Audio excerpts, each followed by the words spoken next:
Nabunyag sa Senado ang dahilan ng pagsibak kay PIDEA Deputy Director General na si Carlos Gadapan. Nag-ugat pala ito sa umano'y pagbibigay niya ng intelligence information sa isang Filipino-Chinese. Muli namang dinipensahan ni Gadapan ang kuha niya sa loob ng isang kasino. Bahagi raw yun ng isang operasyon kontra droga. May news to go si Jam Sisante.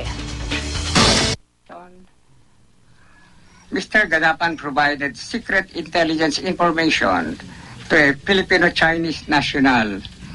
And as a result, the agency is now facing writ of habeas data in court. Reportedly, he had a meeting with the subject at his office on May 14, 2012, where he confirmed that one of our PIDEA agents who was conducting a surveillance operation was the same person who was caught in a CCTV footage brought by the said Filipino-Chinese national to his office. Isa raw ito sa mga dahilan kung bakit sinibak bilang Deputy Director General ng PIDEA si Carlos Gadapan. Giit ni PIDEA Director General Jose Gutierrez, wala umanong kinalaman ng pagkalulong daw ng kanyang asawa sa sugal gaya ng alegasyon ni Gadapan. Nung sinabi niya sa akin yan, hindi naman po ako nagalit. I just said, sa tingin ko hindi naman totoo yan. Hindi naman po personal to. Kundi ang sa akin lang po dito ay number one, yung dumating na po kasi yung relief order without any walang explanation. You are appointed by the President, you are removed by the President, and he does not need to explain to you. Maya-maya ang alegasyon ng mga si Gadapan ng lulong sa sugal ang inungkat ni Senadora Miriam Defensor Santiago.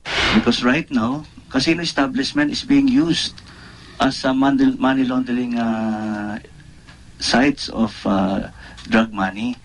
That's why we have to expand our network.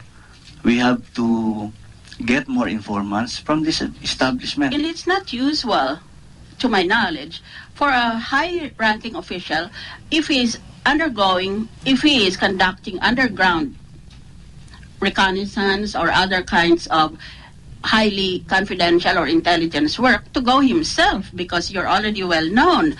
Normally, you'd send an agent. Sagot ni Gadapan, may mga impormante raw na hindi basta-basta nagtitiwala sa mga ahente, kaya siya mismong humarap. Why don't you meet them somewhere else? Why do you have to meet them in the casino and blow your cover? Ito lang po kasi yung time nila na nandun. That's why yun po yung naging... Mr. Gadapan, I'm yes, a former RTC judge. I'm also a creative literary writer. It seems to me that what you are telling is more fiction than fact. Dismayado tuloy si Senador Tito Soto, dating Dangerous Drugs Board Chairman at siyang humiling na imbestigahan ng pagsibak kay Gadapan. The answers were not clear. Parang medyo disappointing to a certain extent.